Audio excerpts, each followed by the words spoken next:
Bonjour à tous, je m'appelle Ilan Pasco et je suis masseur-kinésithérapeute à l'hôpital du SCORF.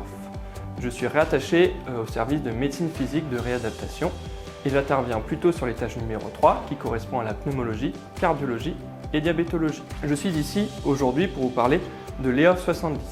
Dans un premier temps, je vais vous expliquer à quoi il sert et dans un deuxième temps, nous verrons son utilisation pour que vous puissiez l'utiliser dans des conditions optimales. L'EOF 70 a en lui une fonction qui s'appelle l'INEX. L'INEX, plus communément appelé Cough Assist. Le Cough Assist, à quoi sert-il? Il sert à une aide au drainage bronchique pour les patients qui ont une toux inefficace. Il sera donc plus fréquemment utilisé pour les patients atteints de pathologies neuromusculaires ou toute autre pathologie qui rendra la toux inefficace. Donc comme vous allez pouvoir le voir, l'utilisation du Cough Assist est plutôt simple et avec l'aide de Fanny, nous allons vous montrer comment l'utiliser dans des conditions optimales. Pour l'allumer, dans un premier temps, il suffit d'appuyer sur le bouton Power qui se situe sur le côté, puis nous attendons que l'interface s'allume. Ça peut prendre un peu de temps, environ 30 secondes à 1 minute. Une fois l'interface allumée, nous arrivons sur une multitude de chiffres. Vous n'y avez pas à vous y intéresser. Ces chiffres-là seront déjà réglés par le kinésithérapeute au préalable et l'EOF 70 sera mis dans sa fonction dit cadenas, donc il ne sera possible de ne rien modifier.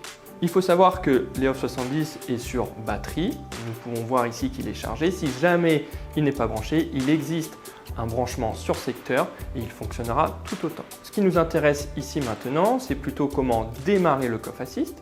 Donc pour cela, il y a un petit bouton en bas à droite, démarrer, arrêt. Il y a juste à appuyer dessus, l'écran est tactile et la machine se lance. Pour terminer, nous avons un nombre de cycles qui est affiché juste au-dessus, qui est ici le chiffre 5.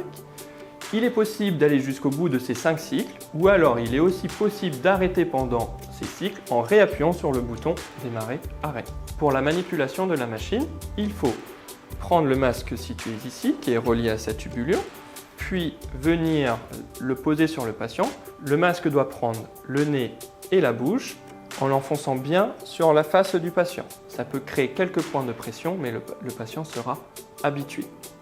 Une fois que le masque est bien posé, nous appuyons sur le bouton marche, arrêt et la machine se lance. Et donc il y aura une phase d'inspiration et une phase d'expiration. Sur la phase d'expiration, on peut demander au patient d'être plutôt actif en disant « allez, allez, on expire, on tousse ». On essaye vraiment d'inciter le patient à être actif sur son expiration. Concernant le nombre de cycles qui a été défini à l'avance, qui est un nombre qu'on ne touche pas, la machine s'arrêtera automatiquement si le nombre de cycles est atteint. Aucun souci là-dessus. Mais pour le coup, s'il y a besoin de l'arrêter avant que ce nombre de cycles soit atteint, c'est-à-dire si le patient a trop du mal à expectorer, s'il est fatigué ou si alors une grosse expectoration arrive, nous pouvons appuyer sur le bouton en bas à droite pour arrêter la machine et arrêter le cycle respiratoire.